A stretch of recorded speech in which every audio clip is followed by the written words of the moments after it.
Call of Cthulhu by H.P. Lovecraft. Part 1. The Horror in the Clay. The most merciful thing in the world, I think, is the inability of the human mind to correlate all its contents. We live on a placid island of ignorance in the midst of black seas of infinity, and it was not meant that we should voyage far. The sciences, each straining in its own direction, have hitherto harmed us little, but someday the piecing together of dissociated knowledge will open up such terrifying vistas of reality and of our frightful position therein, that we shall either go mad from the revelation or flee from the deadly light into the peace and safety of a new dark age. Theosophists have guessed at the awesome grandeur of the cosmic cycle wherein our world and human race form transient incidents. They have hinted at strange survivals in terms which would freeze the blood if not masked by a bland optimism, but it is not from them that there came the single glimpse of forbidden eons which chills me when I think of it and maddens me when I dream of it. That glimpse, like all dread glimpses of truth, flashed out from an accidental piecing together of separated things, in this case an old newspaper item and the notes of a dead professor. I hope that no one else will accomplish this piecing out. Certainly, if I live, I shall never knowingly supply a link in so hideous a chain. I think that the professor, too, intended to keep silent regarding the part he knew, and that he would have destroyed his notes had not sudden death seized him. My knowledge of the thing began in the winter of 1926-27 with the death of my granduncle George Gamble Angel, Professor Emeritus of Semitic Languages in Brown University, Providence, Rhode Island. Professor Angel was widely known as an authority on ancient inscriptions and had frequently been resorted to by the heads of prominent museums, so that his passing at the age of 92 may be recalled by many. Locally, interest was intensified by the obscurity of the cause of death. The professor had been stricken whilst returning from the Newport boat, falling suddenly, as witnesses said, after having been jostled by a nautical-looking Negro who had come from one of the queer dark courts on the precipitous hillside which formed a short cut from the waterfront to the deceased's home in William Street. Physicians were unable to find any visible disorder, but concluded after perplexed debate that some obscure lesion of the heart, induced by the brisk ascent of so steep a hill by so elderly a man, was responsible for the end. At the time I saw no reason to dissent from this dictum, but latterly I am inclined to wonder, and more than wonder, as my granduncle's heir and executor, for he died a childless widower, I was expected to go over his papers with some thoroughness, and for that purpose moved his entire set of files and boxes to my quarters in Boston. Much of the material which I correlated will be later published by the American Archaeological Society, but there was one box which I found exceedingly puzzling, and which I felt much averse from showing to other eyes. It had been locked, and I did not find the key till it occurred to me to examine the personal ring which the professor carried always in his pocket. Then indeed I succeeded in opening it, but when I did so seemed only to be confronted by a greater and more closely locked barrier. For what could be the meaning of the queer clay bas-relief and the disjointed jottings, ramblings, and cuttings which I found? Had my uncle, in his latter years, become credulous of the most superficial impostures, I resolved to search out the eccentric sculptor responsible for this apparent disturbance of an old man's peace of mind. The bas-relief was a rough rectangle less than an inch thick and about 5 by 6 inches in area, obviously of modern origin. Its designs, however, were far from modern in atmosphere and suggestion, for although the vagaries of cubism and futurism are many and wild, they do not often reproduce that cryptic regularity which lurks in prehistoric writing, and writing of some kind the bulk of these designs seems certainly to be, though my memory, despite much familiarity with the papers and collections of my uncle, failed in any way to identify this particular species, or even to hint at its remotest affiliations. Above these apparent hieroglyphics was a figure of evidently pictorial intent, though its impressionistic execution forbade a very clear idea of its nature. It seemed to be a sort of monster, or symbol representing a monster, of a form which only a diseased fancy could conceive. If I say that my somewhat extravagant imagination yielded simultaneous pictures of an octopus, a dragon, and a human caricature, I shall not be unfaithful to the spirit of the thing. pulpy, tentacled head surmounted a grotesque and scaly body with rudimentary wings, but it was the general outline of the whole which made it most shockingly frightful. Behind the figure was a vague suggestion of a cyclopean architectural background. The writing accompanying this oddity was, aside from a stack of press cuttings, in Professor Angel's most recent hand, and made no pretense to literary style. What seemed to be the main document was headed Cthulhu cult in characters painstakingly printed to avoid the erroneous reading of a word so unheard of. The manuscript was divided into two sections, the first of which was headed 1925, Dream and Dream Work of H. Wilcox, 7 Thomas Street, Providence, R.I., and the second, Narrative of Inspector John R. Legras, 121 Bienville Street, New Orleans, L.A., at 1908 A.S. M2G, Notes on Same, and Professor Webb's Act. The other manuscript papers were all brief notes, some of them accounts of the queer dreams of different persons, some of them citations from theosophical books and magazines, notably W. Scott Eliot's Atlantis and the Lost Lemuria, and the rest comments on long-surviving secret societies and hidden cults, with references to passages in such mythological and anthropological source books as Fraser's Golden Bough and Miss Murray's Witch Cult in Western Europe. The cuttings largely alluded to outre mental illnesses and outbreaks of group folly or mania in the spring of 1925.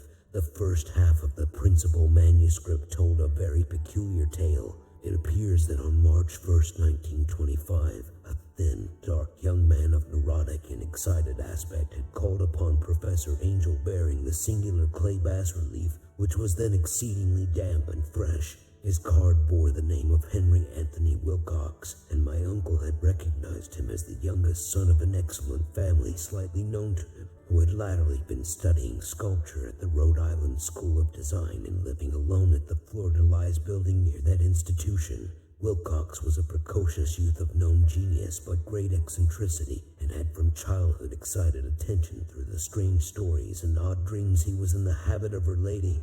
He called himself psychically hypersensitive, but the staid folk of the ancient commercial city dismissed him as merely queer. Never mingling much with his kind, he had dropped gradually from social visibility and was now known only to a small group of aesthetes from other towns. Even the Providence Art Club, anxious to preserve its conservatism, had found him quite hopeless. On the occasion of the visit, ran the professor's manuscript. The sculptor abruptly asked for the benefit of his host's archaeological knowledge in identifying the hieroglyphics on the bas-relief. He spoke in a dreamy, stilted manner which suggested pose and alienated sympathy, and my uncle showed some sharpness in replying, for the conspicuous freshness of the tablet implied kinship with anything but archaeology. Young Wilcox's rejoinder, which impressed my uncle enough to make him recall and record it verbatim, was of a fantastically poetic cast which must have typified his whole conversation, and which I have since found highly characteristic of him. He said, "It is new, indeed, for I made it last night in a dream of strange cities, and dreams are older than brooding Tyre, or the contemplative Sphinx, or garden-girdled Babylon." It was then that he began that rambling tale which suddenly played upon a sleeping memory, and won the fevered interest of my uncle. There had been a slight earthquake tremor the night before, the most considerable felt in New England for some years, and Wilcox's imagination had been keenly affected. Upon retiring, he had had an unprecedented dream of great cyclopean cities of Titan blocks and sky-flung monoliths,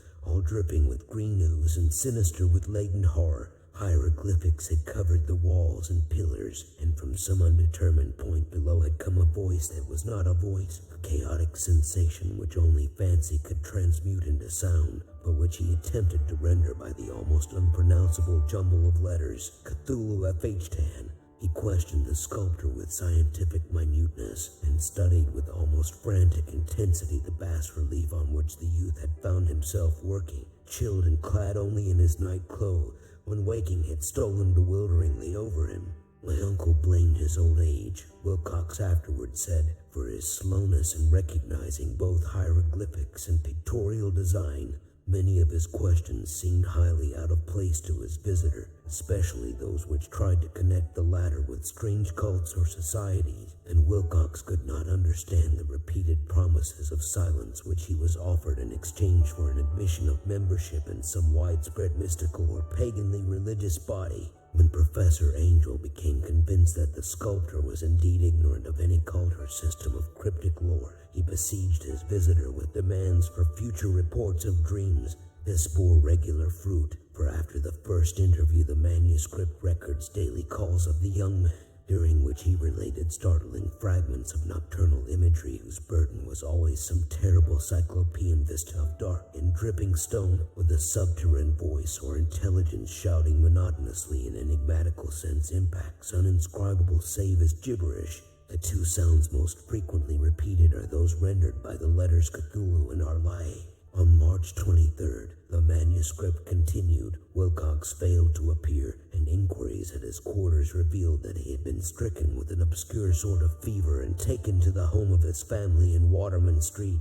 He had cried out in the night, arousing several other artists in the building, and had manifested since then only alternations of unconsciousness and delirium. My uncle at once telephoned the family, and from that time forward kept close watch of the case, calling often at the Thayer Street office of Dr. Toby, whom he learned to be in charge. The youth's febrile mind, apparently, was dwelling on strange things, and the doctor shuddered now and then as he spoke of them. They included not only a repetition of what he had formerly dreamed, but touched wildly on a gigantic thing miles high which walked or lumbered about. He had no time fully described this object, but occasional frantic words, as repeated by Dr. Toby, convinced the professor that it must be identical with the nameless monstrosity he had sought to depict in his dream sculpture. Reference to this object, the doctor added, was invariably a prelude to the young man's subsidence into lethargy. His temperature, oddly enough, was not greatly above normal, but his whole condition was otherwise such as to suggest true fever rather than mental disorder. On April 2nd, at about 3 p.m., every trace of Wilcox's malady suddenly ceased. He sat upright in bed, astonished to find himself at home and completely ignorant of what had happened in dream or reality since the night of March 22nd. Pronounced well by his physician, he returned to his quarters in 3 days, but to Professor Angel he was of no further assistance. All traces of strange dreaming had vanished with his recovery, and my uncle kept no record of his night thoughts after a week of pointless and irrelevant accounts of thoroughly usual visions. Here the first part of the manuscript ended, but references to certain of the scattered notes gave me much material for thought, so much, in fact, that only the ingrained skepticism then forming my philosophy can account for my continued distrust of the artist. The notes in question were those descriptive of the dreams of various persons covering the same period as that in which young Wilcox had had his strange visitations. My uncle, it seems, had quickly instituted a prodigiously far-flung body of inquiries amongst nearly all the friends whom he could question without impertinence, asking for nightly reports of their dreams and the dates of any notable visions for some time past.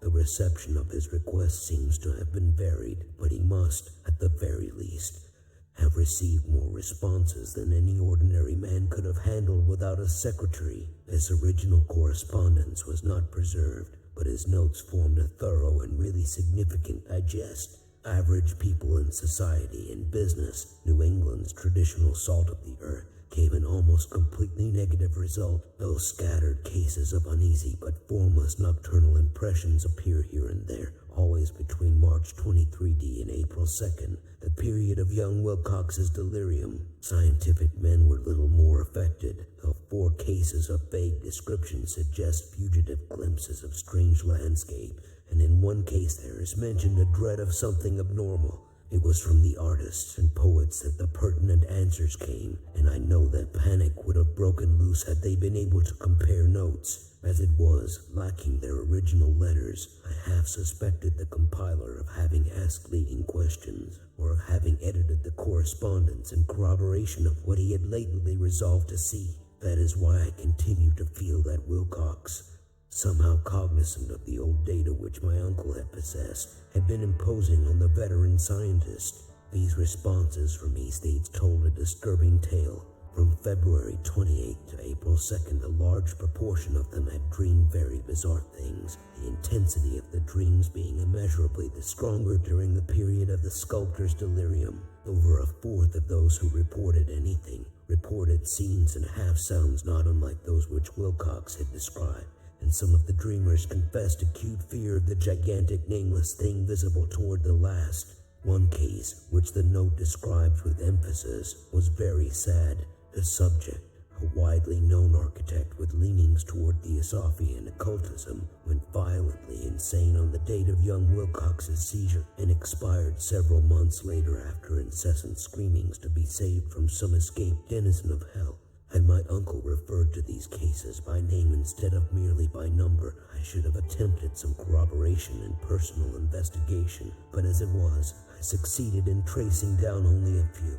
All of these, however, bore out the notes in full. I have often wondered if all the objects of the professor's questioning felt as puzzled as did this fraction. It is well that no explanation shall ever reach them. The press cuttings, as I have intimated, touched on cases of panic, mania, and eccentricity during the given period. Professor Angel must have employed a cutting bureau, for the number of extracts was tremendous and the sources scattered throughout the globe. Here was a nocturnal suicide in London, where a lone sleeper had leaped from a window after a shocking cry. Here likewise a rambling letter to the editor of a paper in South America, where a fanatic deduces a dire future from visions he has seen. A dispatch from California describes a Theosophist colony as donning white robes en masse for some glorious fulfillment which never arrives, whilst items from India speak guardedly of serious native unrest toward the end of March. Voodoo orgies multiply in Haiti, and African outposts report ominous mutterings. American officers in the Philippines find certain tribes bothersome about this time, and New York policemen are mobbed by hysterical Levantines on the night of March 22nd, 23. The west of Ireland, too, is full of wild rumor and legendary, and a fantastic painter named Ardwa Bonnot hangs a blasphemous dream landscape in the Paris Spring Salon of 1926, and so numerous are the recorded troubles in insane asylums that only a miracle can have stopped the medical fraternity from noting strange parallelisms and drawing mystified conclusions. A weird bunch of cuttings, all told, and I can at this date scarcely envisage the callous rationalism with which I set them aside, but I was then convinced that young Wilcox had known of the older matters mentioned by the professor. To be continued in Part 2, The Tale of Inspector Legras.